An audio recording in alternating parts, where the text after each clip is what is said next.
All right, so here we are again. We missed having a chat last week because I fell asleep. That's something that just happens with me. I'll just randomly fall asleep. Like I have that weird sleeping disease, narco sleepy. So yeah. There's a lot of stuff that could be discussed this week. There's so much stuff that we could discuss. So Yeah. what should we start off with? Let's talk about Superman and Lois, since that's the most recent thing I've watched. Okay, yeah, let's talk about that. So, you want to start off, or should I? Well, I mean, I know you sounded pretty impressed by it online. I liked it. Yeah, like I wouldn't go so far as to say it's like my favorite version of Superman ever or anything like that, but I thought it was off to a good start. I really enjoyed the pilot episode. If they can maintain the level of quality of the pilot episode, I think it'll. I wouldn't go so far as to say my favorite Superman show, but it would probably be like in the upper echelon of Superman television series. Like Yeah. for me, like I really like the old 1950s Superman show, and I don't think anything probably could top that just because it's so iconic. Yeah. But I think also one of the things that I liked about this was it tried to do like a different sort of take on the Superman mythos. Like he's spoiler warning for anybody who hasn't watched this yet, but Clark got fired from the Daily Planet, and he's having a hard time connecting with at least one of his sons. The other one seems pretty psyched or whatever. So he's obviously not happy that he got laid off from the Daily Planet, but he's trying to make the best of the situation. Yeah. And So him and Lois decide it would probably be a good idea for them to move back to the old family farm because apparently Martha Kent has just passed away, and they got the two sons, and one of them's kind of like more the jockey sort of son, and the other one's more like the emo, mopey sort of son. And I guess it's supposed to be a plot twist that, oh, well, it's the emo son that winds up getting the superpowers, and the more jockey one doesn't have them. And I'm like, yeah, I got things to say about that. I'm like, how do you know he doesn't have them? Like, maybe he's just like going to develop them later. I figure he probably does. I figure both of them probably do. Maybe to varying degrees, and then at some point we're gonna see both of them end up with powers. Yeah. But that's one of the. So I watched it with the wife, and neither one of us were overly impressed. It wasn't a bad show. It was a decent watch, but it wasn't. It didn't really blow our minds. I did really like the costume, the original costume. Actually, the second costume's not too bad either. Except they're both better than the costume he had on Supergirl. Yeah, for sure. Like you were saying. But then the new costume that he wears later on in the episode still has that T-shirt collar thing that they did on the Brandon Routs that I always hated. Yeah, it's too high. It needs to be a little fond of that. So one of the problems that I had with the show was that it really seemed very obvious what was happening in that episode, and I even told Misty when I first saw that he had two kids that one of them's going to end up with powers and the other one doesn't. And I could even tell her which one. It was that predictable to me. I could tell her which one is going to have powers. So, no real big surprises there. I guess that was supposed to be their big twist. And and you could tell that they think they're throwing you a curveball. Oh, they're never going to see this coming. Yeah, totally coming. It's like, I knew that was what you were going to do. Come on. Yeah. I suspect what's going to happen. This is just a little bit of forecasting on my part, but I suspect what's going to happen is at some point, it's Jonathan. I think is the one who has the powers, and he's the nerdy emo kid. At some point, he's going to start to be a little bit more villainous. He's going to kind of lash out with his powers, and then we're going to find out that Jordan. That one I remember the name of because my son's name is Jordan. Yeah, but Jordan is going to find out he has powers too, but maybe not as strong as Jonathan. And the two of them are going to clash a little bit before, Jonathan turns back around and becomes a good guy. Yeah. That's just what I'm predicting. We'll see if it happens. I just thought of this. It would be kind of neat if they did both become like superheroes also. If like one of them had like an all red Superman outfit, and the other one had an all blue Superman outfit, and then they could be Superman red and Superman blue. That would be funny. Misty asked, for people who don't know, my wife's name is Misty, but we're watching this together, and she asked me if Superman and Lois have sons in the comics, specifically if they have two sons, twins. And I told her, well, not really. Like right now, they only have the one son. It's Jonathan. And but they have done stories in the past where they've had, different, alternate storylines where they've had different numbers of children. Sometimes it's one kid, sometimes it's two kids, sometimes it's a daughter. So there is a precedent for this in the comics. So that's, it's not it's not current continuity, but it is something that's happened in the past. It kind of reminded me of those old stories from the Silver Age, where they had, two kids, and one of them's superpowered and one of them's not, and one of them is kind of villainous and one of them is more heroic. It really reminded me like that. So I like that aspect of it. Yeah, that was something I really enjoyed. Like, it's there was a lot of good stuff about the show, and there were a few things that did kind of rankle me. I'll say this: I liked this version of Superman a lot more on this show than I liked him on Supergirl, because I really felt like on Supergirl they were trying to take the character down a peg to try to make her look better. And to me, like that kind of thing never works. It never, I'm just, it doesn't make me like the other character more. It just makes me like them less. It makes me like both of the characters less. So here's the thing, speaking of that, I noticed with the show, and granted, I haven't seen, I'm probably going to lose a little bit of geek cred here, maybe. I don't know how many people still watch the CW shows, but I haven't seen Crisis on Infinite Earths yet. I actually gave up the season before on most of the CW shows. I'm a little more caught up on some of them than others, so I really don't know how Crisis ended up, but I noticed a distinct lack of any mention of other superheroes at all in this show. And specifically Supergirl. No mention was made of her at all, which I thought a little strange. This leads me to believe that maybe they don't exist in this new timeline. It's possible. It's possible this is just another universe. That maybe this isn't the same exact Superman that we saw in the Supergirl television series. So hopefully we don't have to see that ugly Supergirl suit again that he was wearing on her show. That one I just didn't care for. That's probably my least favorite live action Superman costume. Unless you count the broadcast television version of the Superman musical from the 1970s. That one was pretty bad looking. The one with the sweatsuits on it. No. But like the Supergirl costume, I didn't like the way that the cape clasped to the shoulders. It was strange. Not a good look. That was the main thing I didn't like about it. There was a couple other things where I'm like, less is more, guys. You don't need to have all these seams and everything on there. It seemed like they were trying to make it like the New 52 suit, and I find that distasteful.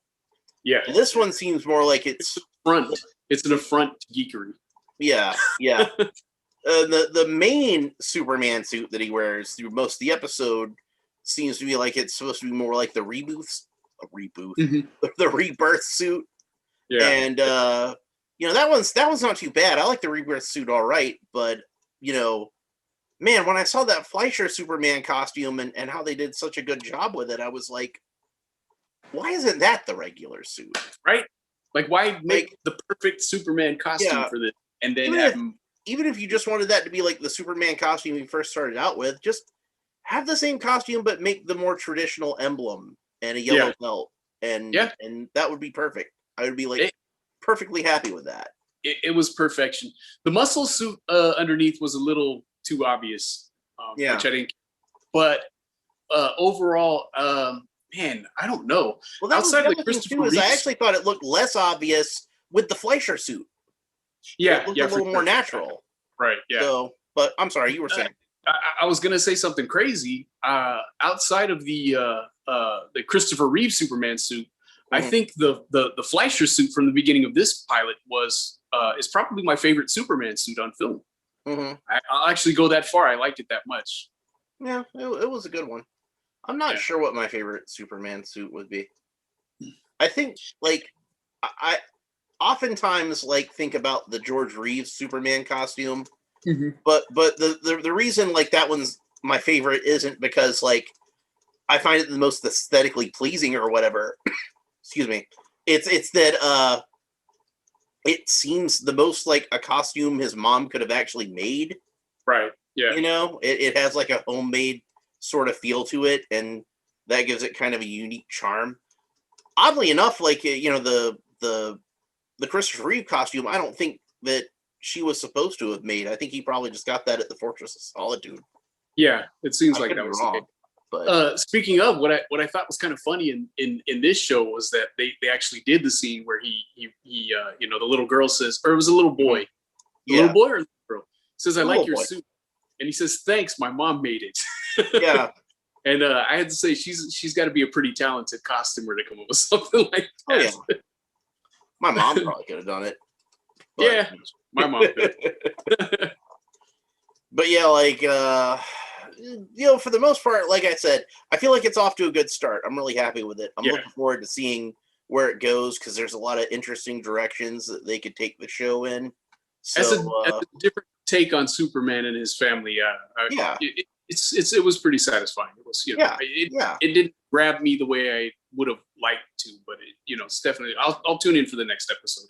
Yeah, but maybe we should talk about some of the things we didn't like about it because I have a few things. Okay. So you did an earlier video where you talk about Superman, specifically this new J.J. Abrams project. And you mentioned his earlier proposed project, the Superman Flyby, I think it was called. Yeah. And that one, Lex Luthor was going to turn out to be if I remember correctly, he was going to turn out to be Kryptonian. Yeah. And he was going to have powers and fight Superman. And they did exactly that in this show. We see at the very end, there's a Captain Luthor. Yeah. Who seems to be Kryptonian. He can write in Kryptonian. And he has all the powers of Superman. As far as we know, I mean, I'm assuming all those powers didn't come from the suit. This is my theory about him. Is I think he's probably from an alternate universe. Yeah, it could. And if I had to speculate even further, I would make an educated guess that if he's from a pre-existing universe that we've seen in the comic books, he's probably the Luthor that would have been in the universe of Calvin Ellis. Yeah, the black Superman who was president of the United States. Yeah, would actually turn out to be really cool. Yeah, because like I want to say in that universe, like all the characters were black, all the superheroes were black. Like Batman was black, Wonder Woman was Nubia, that sort of thing. Yeah. So that it would make sense also if Lex Luthor was black in that universe. But he's also named Captain Luthor, so he's obviously not, the Lex Luthor that we know of. He's obviously not John Cryer. Yeah. So, he could be a character like from the future or something, like maybe an ancestor of the Lex Luthor we know or something like that. So that's one of those things where I'm like, okay, I'm willing to wait, see where this goes.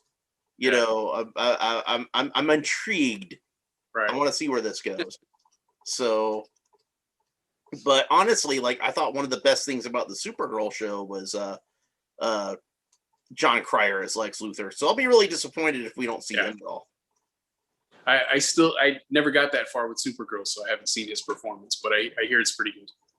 He's probably one of the best live action Lex Luthors there's ever been. Yeah. A lot of people say he's the absolute best. If I was going to say he was the best, I would say he does have an unfair advantage because he's the only one we've actually seen in like the Lexorian battle armor. Yeah. And that's a really cool thing for me to see. I'm going to have to suck it up and start watching Supergirl again so I can see this. Yeah, if nothing else, skip ahead to the episodes where he first shows up because, like I said, it's worth watching. So, yeah. But Supergirl started out real strong for me, just for anybody watching the video. I really enjoyed the first season of Supergirl, at least, but then it kind of got a little, what's the word? It got too soap opera. and I Yeah. lost it really quick, and it just wasn't for me. So I kind of gave up. And that's how a lot of these CW shows go. I liked how this one tended to avoid a lot of that kind of stuff, and most of what we saw of that, was centered around the boys, which that makes sense. There was maybe a little bit of that with Lana and her husband and all that kind of stuff, but although not another too much criticism of it. Yeah, another criticism I have is that I could see them really turning this into a show more about the boys and their relationships, which would be a total CW thing to do, and would totally kill my interest in this. So I hope they don't go that route. I wasn't I've talked about Smallville before with you, and so that I wasn't too big a fan of that, and I could see this really going kind of that route, and I hope it's not. It's called Superman and Lois. So I hope we stick more with, the title characters. I think I would prefer, like, I think this episode had the right balance to it. Like, not a show just about the boys, not even necessarily a show just about Superman, but about the family. Yeah. That to me is what made it interesting was seeing this family unit that happened to be, Superman was the dad. Yeah, right. So, but yeah, I think it's off to a good start. I think if it maintains this level of quality, it'll be a really good show. But honestly, this is probably the worst thing I can say about it as far as, and it's not even really a criticism of the show, just the worst thing I could think of that could happen with the show is that, I've seen these superhero shows on the CW, start out really strong and then just kind of around the second or third season, they kind of peter out. Yeah. It's like the opposite of most Star Trek shows where they really hit their stride in the third season. Yeah. But it's they kind of, CW superhero shows tend to kind of trip over their own feet. Yeah. Right. The second or third season. That's the thing with Misty too. She was really into the CW shows when we first started watching them, and then she just lost interest. And she told me while we were watching Superman and Lois, she said, "This isn't going to be boring like Flash and Supergirl and Arrow." She got really bored with all the relationship drama that she's kind of unusual, I think, for most females. They tend to enjoy that stuff in my experience, but she's not a fan of it at all. She wanted to see more superhero stuff, more fighting and more action and that kind of thing. I think I can be fine with that kind of stuff. Like I like it in Spider-Man comic books, but my issue is that the way they do it on the CW is a lot of that stuff seems kind of forced and artificial. It doesn't seem to develop organically. I'm just watching it and it's happened on every single one of those shows at some point where I'm just like, dude, if you would just be honest about this one little thing, which I'm pretty sure she wouldn't be upset about, you guys wouldn't be having these kind of problems right now. And sure enough, when she finds out about it, she's not even upset about the thing. She's upset because you lied to me, that sort of thing.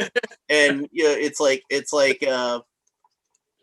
one thing that I thought was really stupid on Supergirl was I'm watching one of the episodes, and I think it's a Thanksgiving episode, and when it gets to the end of it, I'm just like, at this point, every single person in this room knows that Kara is really Supergirl, except Lena Luthor.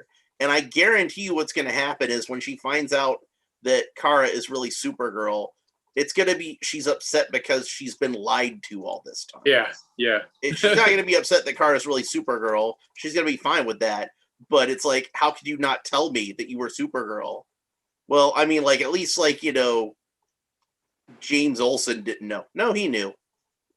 Okay, well, at least, Brainiac didn't know. No, Brainiac totally knew.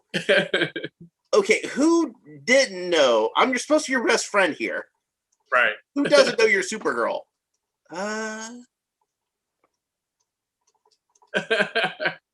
Yeah, about that. So yeah, it was just you should have just been honest with her from the beginning. You wouldn't be having these problems right now. What one more criticism about Superman and Lois regarding secret identities. I'm the person that'll defend Superman's Clark Kent disguise, to the death. Yeah, that's a hill prepared to die, and the glasses should be enough for people who aren't related to him. But I have a hard time believing that his own kids wouldn't see their dad with glasses on and think, that's Superman. You're Superman. Like, come on, It's the kid's response, like, no, that can't be. We've seen Superman. Yeah.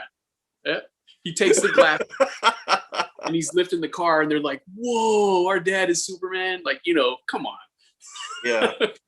I know why they do it, but it just is just too forced to me. If I were in charge of the show, the kids just would have known when it started. Yeah. So I think they probably really wanted to have that reveal moment in there. Yeah. I was kind of surprised that they didn't know from the beginning, honestly. To me, It would have been one of those things where, like, you would have known had them know from the start. Like, I think in the comic book, when they did the Jonathan Kent storyline, he had to figure it out. He had to find the costume in a trunk or something like that. But he was 10 years old in that. So I could see them being kind of like, well, let's not quite tell him yet. But these kids were, like, in high school.